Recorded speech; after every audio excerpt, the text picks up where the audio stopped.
Rasulullah Shallallahu Alaihi Wasallam pernah bersabda, gak boleh kita iri ataupun cemburu kecuali kepada dua orang ini.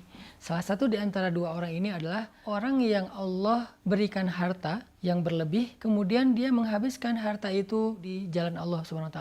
Ini orang yang layak kita cemburui. Bahkan ini termasuk di antara rasa cemburu yang berpahala malah. Jadi artinya kalau misalnya kita cemburu kepada orang kayak gini, kita dapat pahala dari rasa cemburu kita, apalagi kalau kita meniru. Makanya dulu di antara para sahabat miskin pernah ada yang curhat ke Nabi gini, ya Rasulullah, orang kaya itu memborong pahala. Kata Nabi, kaifa dzalik? Gimana maksudnya? Kalau kami sholat, mereka sholat. Kalau kami puasa, mereka puasa. Kalau kami zikir, mereka zikir. Kalau kami baca Quran, mereka baca Quran. Tapi kalau mereka sedekah, kami nggak bisa sedekah. Sehingga mereka memborong pahala. Nabi tersenyum, artinya memang Nabi senang dengan kecemburuan ini. Artinya di antara kita tuh memang harus punya sifat cemburu kepada kebaikan. Bukan kepada kekayaannya, tetapi kepada sedekahnya. Untuk itu, saya pengen terus mengajak teman-teman sekalian, jamaah sekalian, yuk kita jadikan sedekah sebagai hobi kita, sebagai amal istiqomah kita sampai akhir hayat kita. Berapapun yang bisa kita berikan, tapi ada rasa ingin memberi lebih. Nah, bagaimana cara biar sedekah ini menjadi pahalanya berlipat ganda, pahalanya bukan hanya seangka yang kita berikan, maka bersedekahlah secara jama'i, secara berkelompok, berjamaah, jangan sendiri. Kalau kita sedekah sendiri, misalnya kita punya uang, kita kasih kepada seseorang, lalu dia pakai makan, maka pahala kita sebesar yang kita berikan. Tapi kalau kita sedekah berjamaah dalam sebuah proyek, sehingga manfaatnya bisa lebih, maka pahala kita bukan seberapa yang kita berikan, tapi pahala kita seberapa besar manfaat dari total sedekah tersebut, karena dia diakumulasi. Misalnya kita bangun masjid. Bangun masjid kan nggak mungkin kita bangun sendiri ya, pasti kolektif sama yang lain. Kita ngasih 100.000, kita ngasih 1 juta, sementara untuk bangun masjid butuh sekian M.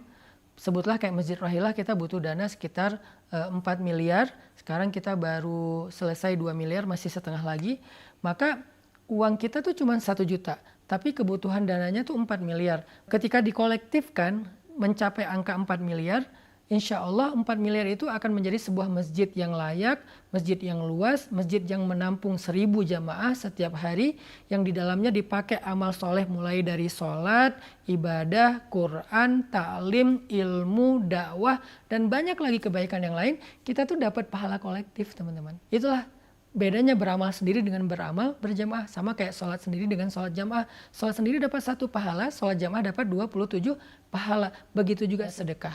Kalau kita sedekah sendiri, uang kita kasih kepada orang yang membutuhkan, baik.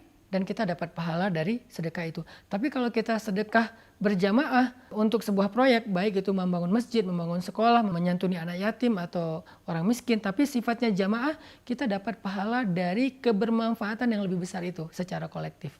Maka ayo kita sama-sama terlibat dalam proyek langit membangun Masjid Rohilah atau Masjid Pemuda yang ada di pesantren. Semoga dengan sedekah kolektif kita akan mendapatkan akumulasi pahala yang besar dari setiap amal soleh yang dilakukan di Masjid Rohilah. Di Masjid Rohilah itu setiap awal bulan Hijriah kita mengadakan khatam Al-Quran 30 juz dalam sehari dan juga doa-doa.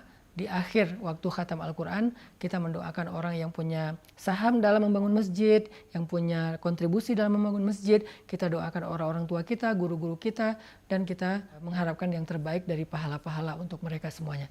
Sehingga membangun Masjid Rohilah bukan sekedar membangun fisik, tetapi membangun rumah kita di surga insya Allah. Barakallahu fikum.